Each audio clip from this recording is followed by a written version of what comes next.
The day my parents sat me down and told me they were getting divorced, my whole world turned upside down.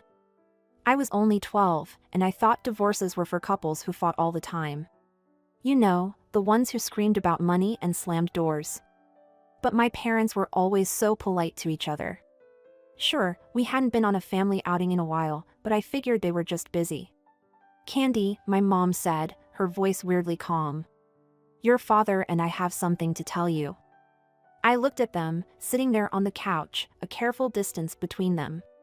Dad cleared his throat. We've decided to get divorced, he said, like he was announcing we were having pizza for dinner. I blinked, waiting for the punchline. But it never came. What?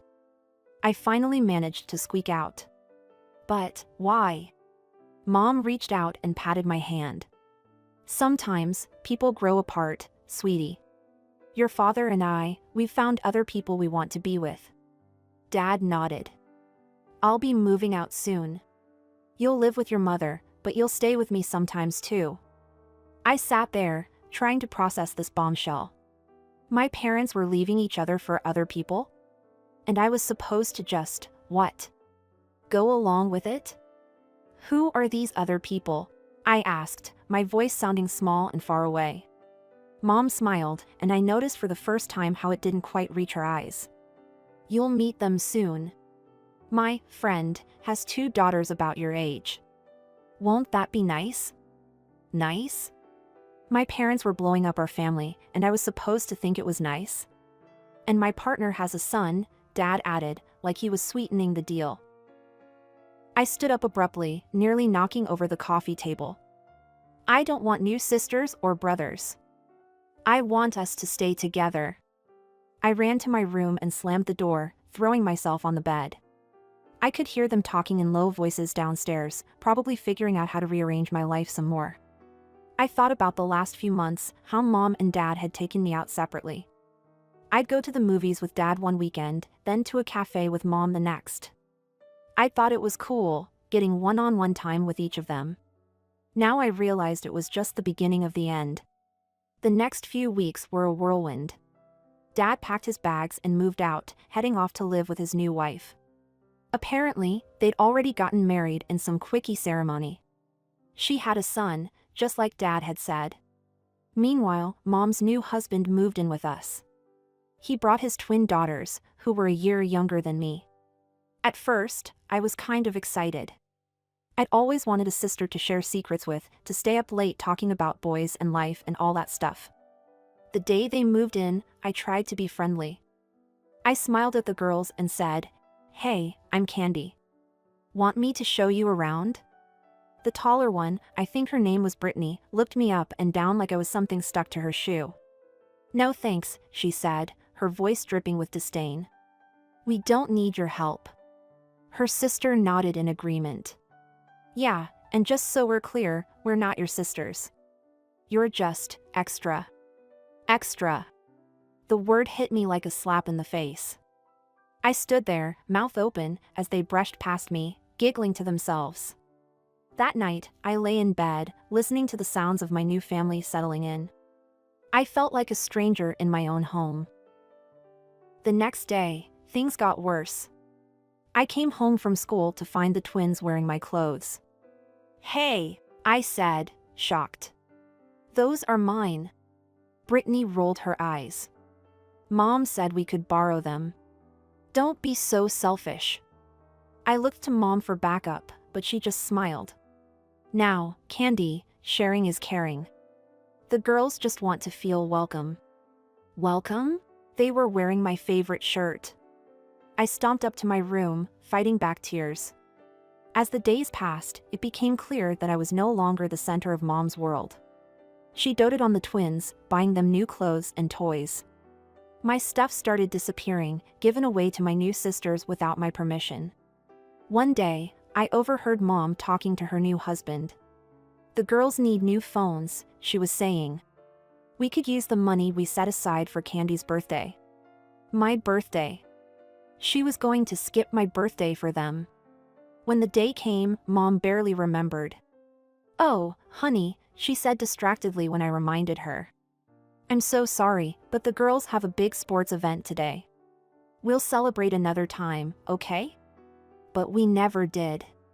I thought things might be better at Dad's place, where I stayed every other weekend. But I was wrong about that too.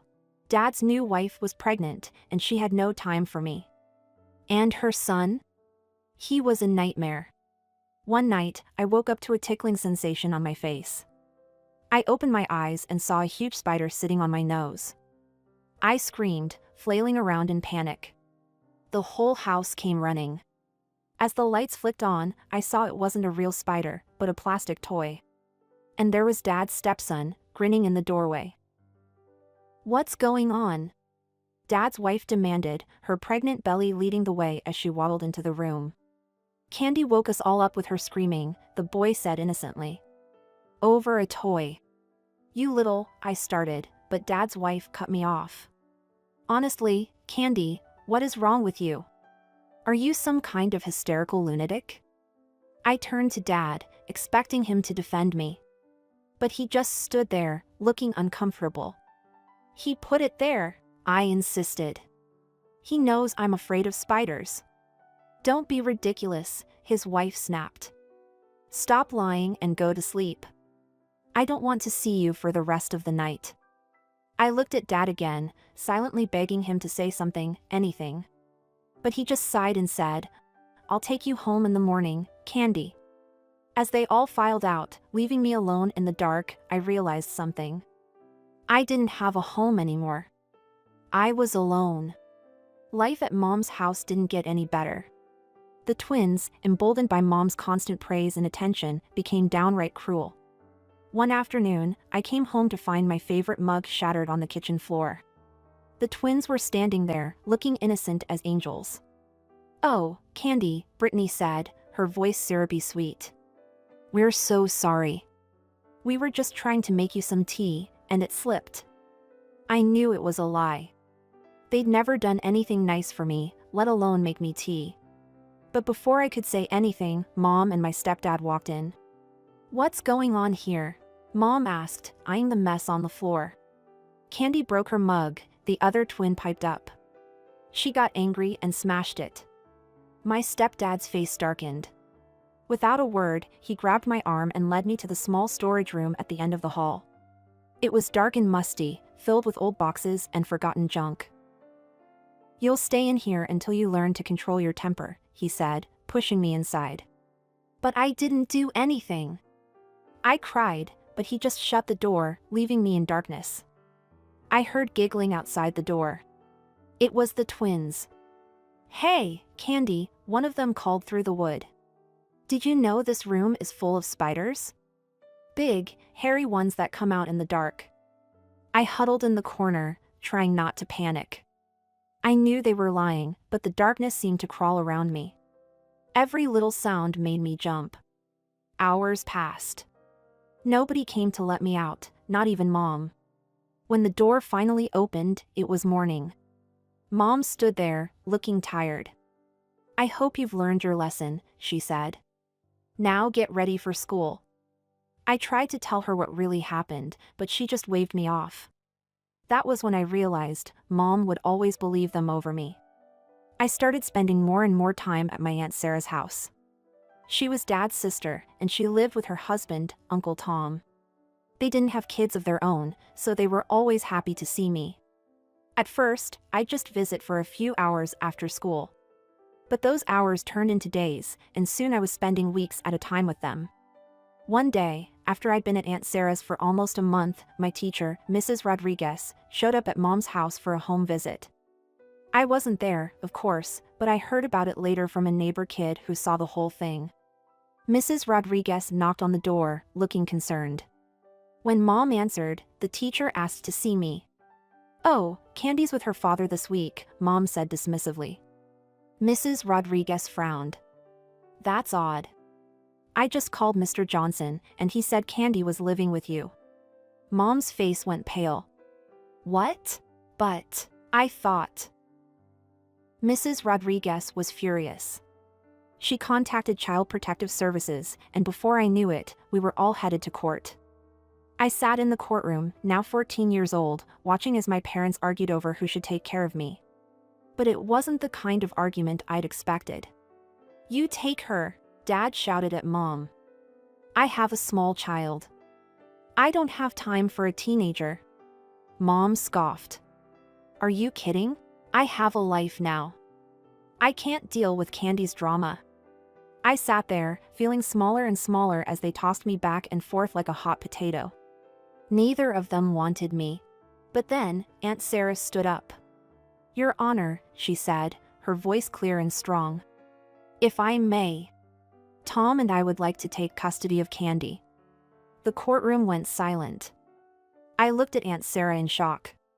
She smiled at me, then turned back to the judge. She handed some papers to the judge. "These documents show our financial stability. I'm a teacher, and Tom's a doctor. We can provide for Candy in every way."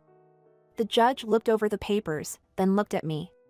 "Candy," he said gently, "you're old enough to have a say in this. Who do you want to live with?" I didn't hesitate. "Aunt Sarah and Uncle Tom," I said, my voice shaking but certain. I saw the relief on my parents' faces. They didn't even try to hide it. Over the next few weeks, I settled into my new life. Aunt Sarah and Uncle Tom weren't just taking care of me, they were parenting me. They asked about my day, helped me with my homework, and actually listened when I talked. One evening, as we sat around the dinner table, Uncle Tom asked, "So, Candy, what should we call each other now? We're officially your guardians." I thought for a moment. These people had shown me more love in a few weeks than my own parents had in years. Could I call you Mom and Dad?" I asked hesitantly. Aunt Sarah's eyes filled with tears. "Oh, sweetie, we'd be honored." From that day on, they were Mom and Dad to me. My birth parents became distant memories, people I thought about less and less as time went on. My new life wasn't just about Aunt Sarah and Uncle Tom, though. I also got to know Uncle Tom's mother, my new grandmother. She lived nearby and quickly became one of my favorite people in the world. Grandma was a retired doctor, and she had this way of making everything interesting. We'd spend hours in her garden, planting vegetables and flowers while she told me stories about her days in the hospital. And I realized I also want to become a doctor. With Grandma's help and the unwavering support of my new parents, I threw myself into my studies. Before I knew it, it was time for high school graduation. As I stood in my cap and gown, scanning the audience, I saw the faces of the people who truly mattered, Mom, Dad, and Grandma, all beaming with pride. My birth parents weren't there. They hadn't even sent a card. I applied to medical college and, to my delight, got accepted on a full scholarship. Life was good. I had a loving family, a clear goal, and a bright future ahead of me. 3 years flew by in a whirlwind of lectures, late-night study sessions, and clinical rotations. Every time I put on my white coat, I felt a surge of pride, knowing I was living the dream Grandma had helped nurture. That's why, when Mom, Aunt Sarah, called me that rainy Tuesday afternoon, I knew something was terribly wrong before she even spoke. "Candy, honey," she said, her voice cracking. "It's Grandma. She's gone." The world stopped spinning. Grandma? Gone? It couldn't be. We had plans to review my latest paper this weekend. She was supposed to be at my graduation in a year. The next few days passed in a blur of tears and hushed conversations. As we gathered for the funeral, I stood between Mom and Dad, Aunt Sarah and Uncle Tom, feeling like a little girl again, lost and scared. But then came the reading of the will. To my beloved granddaughter, Candy, the lawyer read, "I leave my entire estate, including my house and all my savings, amounting of $1,980,000. I gasped, looking around the room in shock. This had to be a mistake. But Mom and Dad were nodding, small smiles on their tear-stained faces. "Grandma talked to us about this," Dad explained later. "She wanted to make sure you had a solid foundation for your future. We agreed it was the right thing to do." As the dust settled and I tried to come to terms with my newfound wealth, life threw me another curveball. My phone started ringing with unfamiliar numbers. When I finally answered one, I nearly dropped the phone in shock. "Candy? Hi, it's your mother. I hadn't heard her voice in years. Before I could respond, she rushed on. I've been thinking about you so much lately. How are you? Where are you studying? We should catch up. Over the next few days, similar calls came in from my birth father. Suddenly, they were both intensely interested in my life, asking to meet, talking about how much they missed me. Confused and a little suspicious, I mentioned it to Mom and Dad over dinner one night. To my surprise, they burst out laughing. "Oh, Candy," Mom said, wiping tears of mirth from her eyes. "I hate to say it, but I think they might have caught wind of your inheritance." Part of me wanted to ignore them, to pretend I'd never got those calls. But another part, a part one thought I'd long since buried, was curious. What would it be like to see them again? To show them the woman I'd become without their help?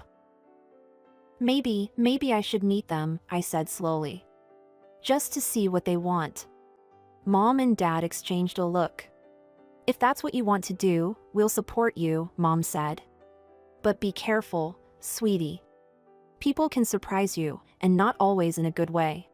The next day, I found myself standing on the familiar porch of my childhood home. I took a deep breath and rang the doorbell. The door swung open, and there she was, my birth mother. For a moment, we just stared at each other. "Candy," she breathed, her eyes welling up with tears. "Oh, my baby girl." She pulled me into a hug that felt stiff and awkward. Over her shoulder, I could see my stepfather and the twins hovering in the background, plastered on smiles on their faces. Come in," my mother urged, ushering me inside. Dinner was a strange affair. The twins were sickeningly sweet, a far cry from the cruel girls I remembered. "We're so glad you're here, Candy," one of them simpered, Brittany, I think. "We've missed you so much." I caught the flash of irritation in her eyes that belied her words, but I just smiled and nodded. As we ate, the conversation took a turn. My mother glanced around the dining room, sighing dramatically. "This old house," she said, shaking her head. "It's seen better days, hasn't it? The roof needs replacing, and don't even get me started on the plumbing." I took a sip of water, saying nothing. My stepfather chimed in. "And of course, with the girls heading to college soon, well, you know how expensive that can be." I pretended to be very interested in my mashed potatoes. "It's such a shame," my mother continued, her voice dripping with fake concern. "The girls are so bright, but with our financial situation." She trailed off, looking at me expectantly. I met her gaze evenly, but said nothing. The silence stretched on, growing more uncomfortable by the second. Finally, I decided to change the subject. "So," I said brightly, "I've been wondering. What grades did I graduate high school with?" I can't quite remember. The color drained from my mother's face.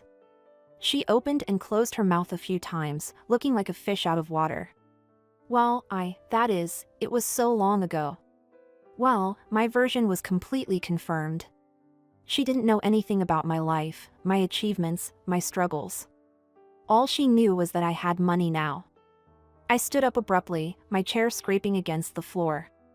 "I think I know why you invited me here," I said, my voice surprisingly calm. "It's about my inheritance, isn't it?" The room went silent. My stepfather's face turned red, and the twins suddenly found their plates very interesting. "How can you say that?" my mother gasped, but her eyes gave her away. There was no warmth there, no motherly love. Just calculation and disappointment. "Now, Candy," my stepfather started, but I cut him off. "No. I'm done here. Don't contact me again." And with that, I walked out into the cool night air, leaving behind the echoes of their angry shouts and my own past. I didn't need their approval or their love. I had a real family waiting for me at home. Just a few days later, I found myself standing at my father's front door. The door swung open, revealing my stepmother. Her face contorted into what I assumed was meant to be a welcoming smile, but looked more like she'd just bitten into a lemon. I forced a smile back and stepped inside. As we moved into the living room, I noticed a teenage boy lounging on the couch. He looked up as we entered, and I recognized him instantly, the spider thrower.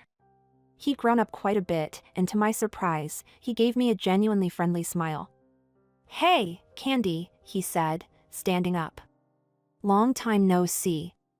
I'm Jake, in case you forgot." Before I could respond, a whirlwind of pigtails and glitter burst into the room. A little girl, no more than 8, skidded to a stop in front of me, her eyes wide. "Who are you?" she demanded. My father, looking older and more tired, cleared his throat. "Lily, this is your sister, Candy." We settled into an awkward conversation, my stepmother peppering me with questions about my life that I answered as vaguely as possible. Jake, surprisingly, seemed genuinely interested, asking about my medical studies with what appeared to be real curiosity. As the evening wore on, I could feel the conversation steering towards the real reason for this reunion. My father kept glancing at my stepmother, who would nod slightly, urging him on. Finally, he cleared his throat. "So, Candy," he began, his voice overly casual. "We heard about your windfall." I tensed, waiting for what was coming next. "You know, Lily here is quite the little genius," he continued. "We've been thinking of sending her to this prestigious private school, but, well, it's not cheap." I said nothing, my face carefully blank.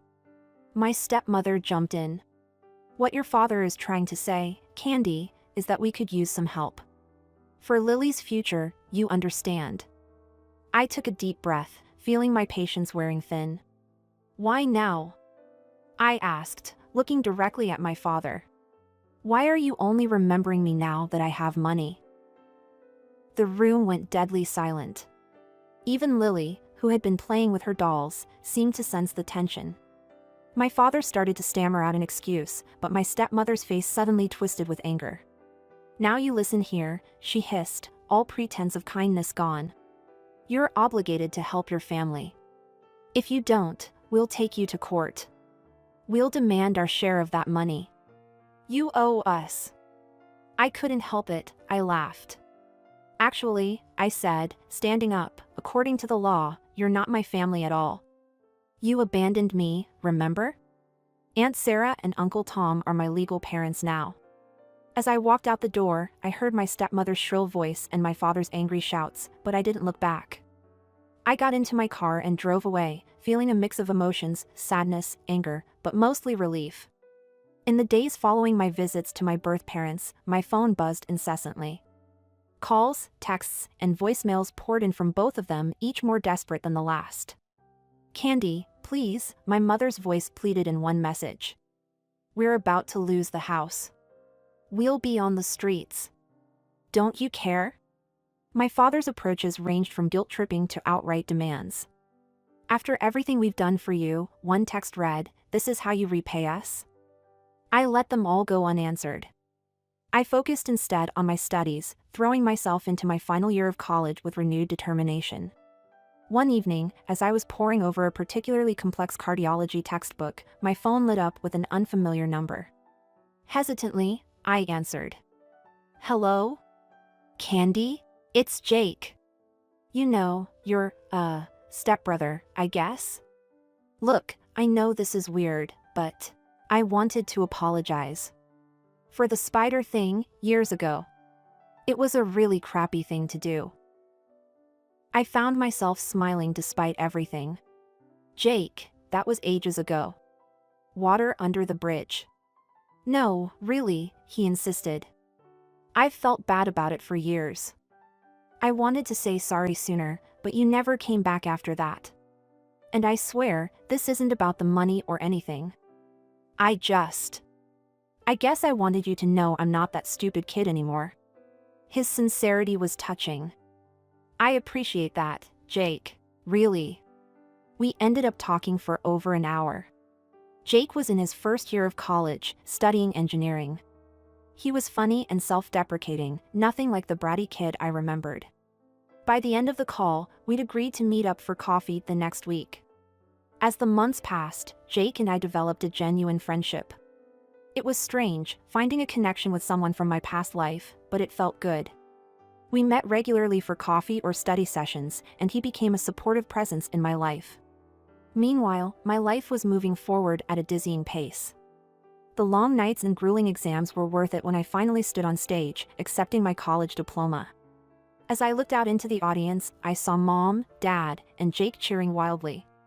My heart swelled with joy and gratitude. As for my birth parents, their messages eventually tapered off. I heard through Jake that they were struggling financially, but I kept my distance. It wasn't out of spite or anger anymore, just a recognition that we were on different paths. One day, as Jake and I were grabbing coffee, he mentioned his little sister, my half-sister, Lily. "She's really smart," he said. "Always reading, asking questions about everything. But my dad and stepmom, they're not exactly encouraging it." I thought about the bright-eyed little girl I'd met briefly. "Maybe," I said slowly, "I could help with her education. Set up a college fund or something. Not for them, but for her." As I drove home that evening, I reflected on the journey that had brought me here. The pain, the abandonment, the unexpected inheritance, it had all led me to this moment. I was Dr. Candy Johnson now, with a bright future in medicine ahead of me. I had a family who loved me, a true friend in Jake, and the means to make a difference in a young girl's life.